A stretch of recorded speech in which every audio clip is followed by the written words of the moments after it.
along and with and Jamie, along with Farrell. the one who played Klinger, Yeah, with Jamie Jamie Farr. He played Klinger. Jamie actually was in Korea, although not during, I guess, after Well, the.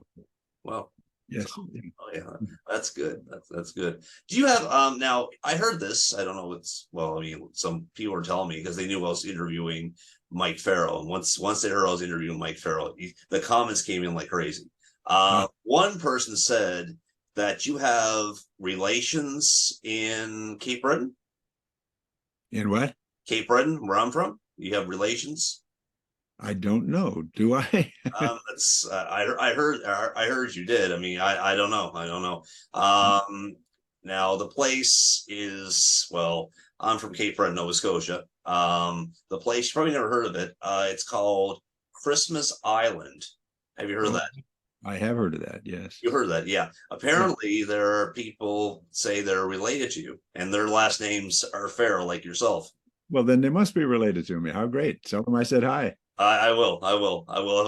If I ever get in contact with them. But a friend of mine mentioned. I'm not going to mention the person's name. It doesn't matter the person's name, as you would know him. But he did. He did mention when you're talking to Mike. Mention that. I mean, sure. Why not? Why not? So, Absolutely, no harm done. yeah. There are Farrells. My brother and sisters and I are very conscious of our Irish heritage, Mm-hmm. and Yeah. we've been back to Ireland, and there have been a couple of things, Farrell clan reunions, where we've gathered together with Wow. Farrell from literally all over the world. Oh, So it's awesome. Awesome. I may well have met Oh, you could some have of these folks. very, I mean, well, very possible. Yeah.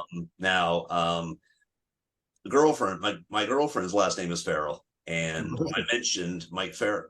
You're interviewing my nephew? No, no, this is the actor Mike Farrell and producer. Oh, I do want to get in for it to a second with your producing. You actually produced a 1998 film, which is Yeah. based on a true story with Ron Williams, Patch Adams, didn't you?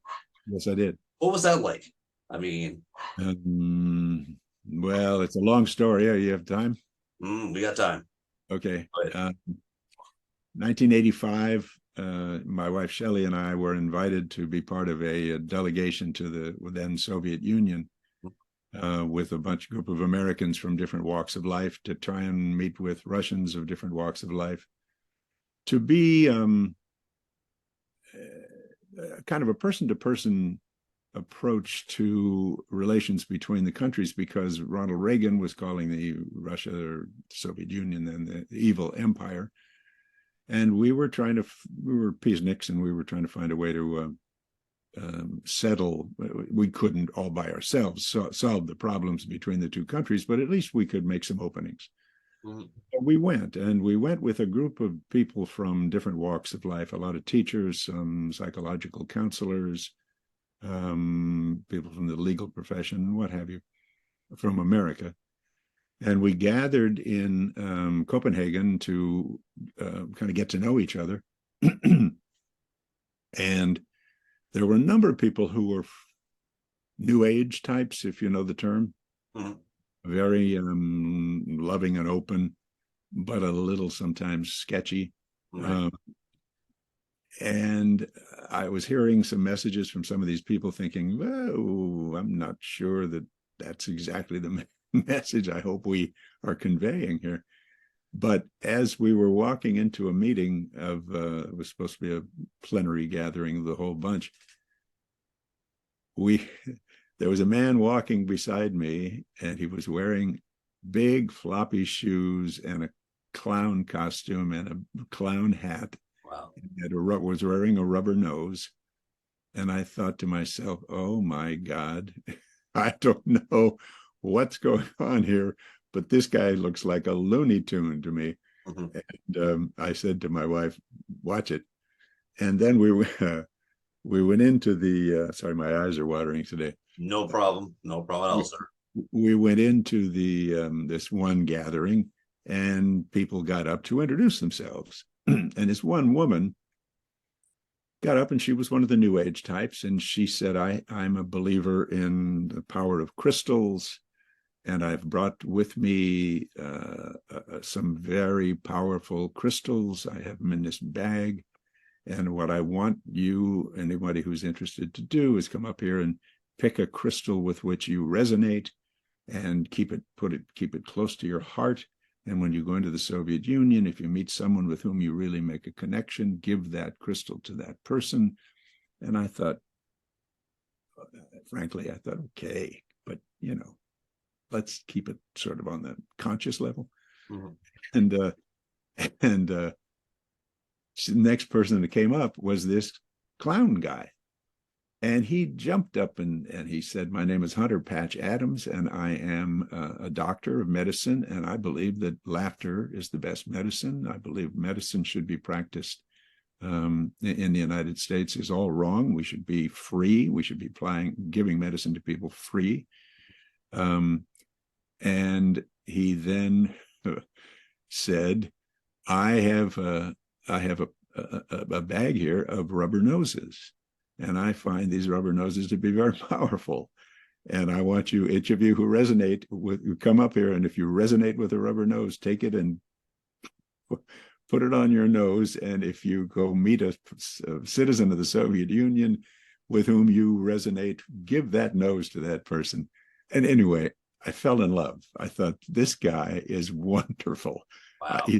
He's just, he may be nuts, but he's wonderful. So, well, he's right. I mean, laughter is the best medicine. I mean, he was right. Laughter is the best medicine, Mike. What can I say? And considering what we went through with COVID, we need all the laughter we can get, sir. I couldn't agree more. Anyway, he and I became the best of friends. He and I, the lady that was with him, and my wife, Shelley, we became close friends and stayed such afterward. And some years later, I guess it was 85. Well, it was probably into the 90s.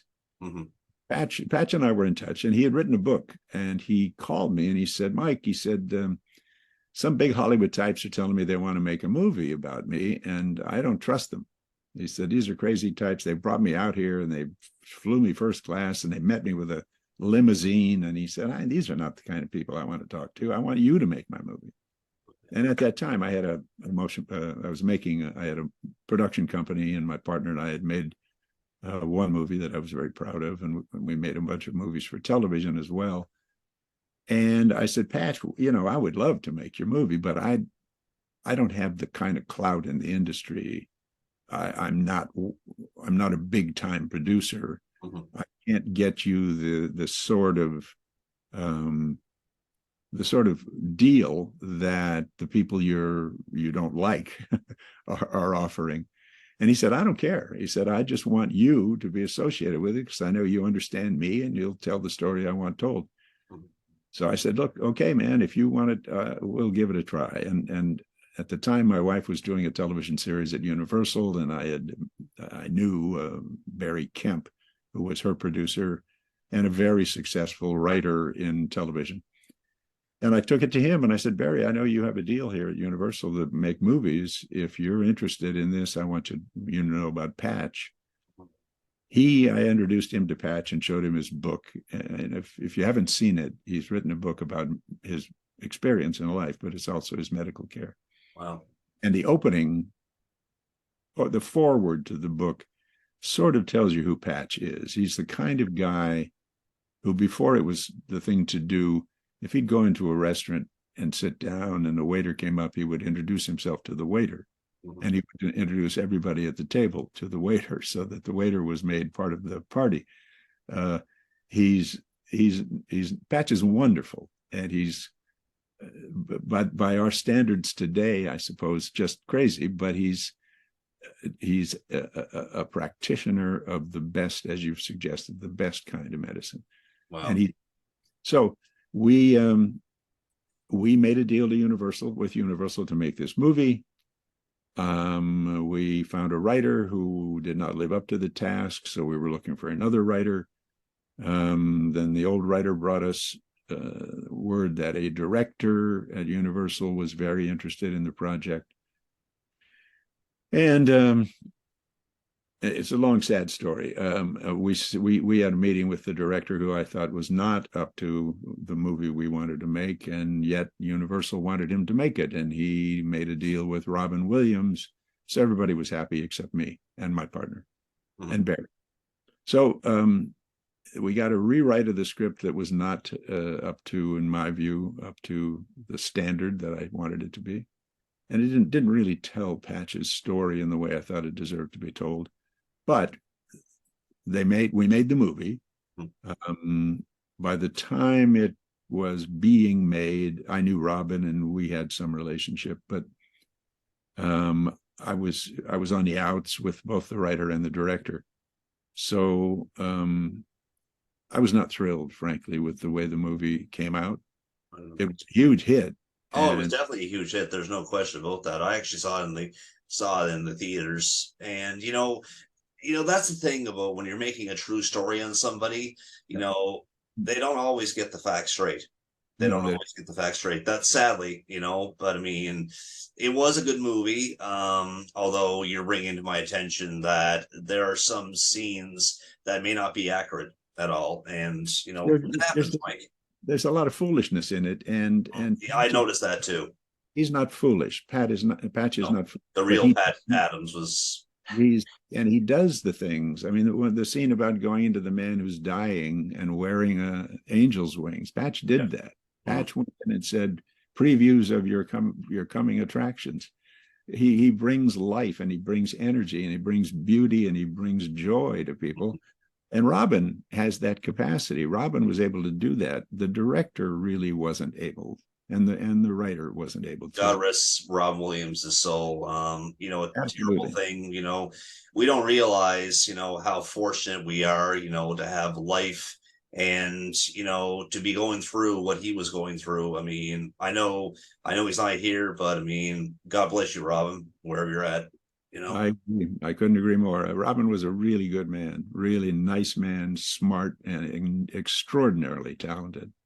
Yeah. And I'm sorry he took the route he did, because he was ill. Yes, but he was. There are things I have heard. I'm not going to. It doesn't matter, but that's not important. The important thing is he was a good actor. We acknowledge that. We praise that, and best of luck in the new life, hopefully. Yeah, absolutely. He had a disease, and he was not willing to live in that disease, so he took his own life. That's exactly, which I wasn't going to get into, but yeah, that's what I heard. Yeah. So, but that was a loss, because he was. It was definitely a loss in the acting industry. In the world, it was a loss. It is. Anyway. Now, Mike, are you promoting anything right now? Yeah. No.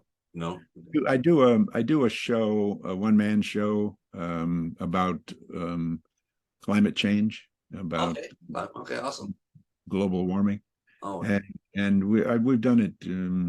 I say we, the crew, and the writer and producer, and we've taken it around the country. Some. And COVID, of course, killed doing anything on stage for quite a while. It did.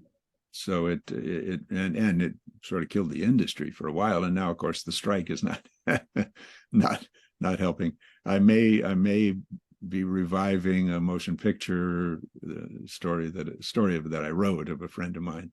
I just had a meeting about it yesterday, but it's going to be hard to get anything going, at least for the next few months, because of the strike, the writers and actors strike.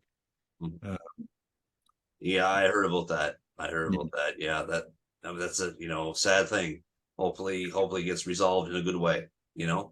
Oh, sure, it will. These things always, well, I shouldn't say always, but almost always end up to the satisfaction of most of the people involved. Right on. Well, Mike, I want to say it's been an absolute pleasure and a dream come true to finally speak to you. It's been a long time coming. I know these things are not easy to schedule, and I respect that, and lots of appreciation there. But I want to thank you for your time today. And I want to thank, is it Linus that set this up for us? What's his name? The gentleman that set this up? Lucas Lamb. Lucas runs has a website about me and about the stuff I've done Okay. around the world, and not only about my career but other things that I've been involved Okay. in. And Cool. he's a wonderful young man, and he's just anxious to help in any way he can. So Great. Awesome. Well, Lucas, thanks so much. And Mike, thank you so much. And God bless you. Take care of yourself and all and the that same good to stuff. you. Thanks very much. Bye bye.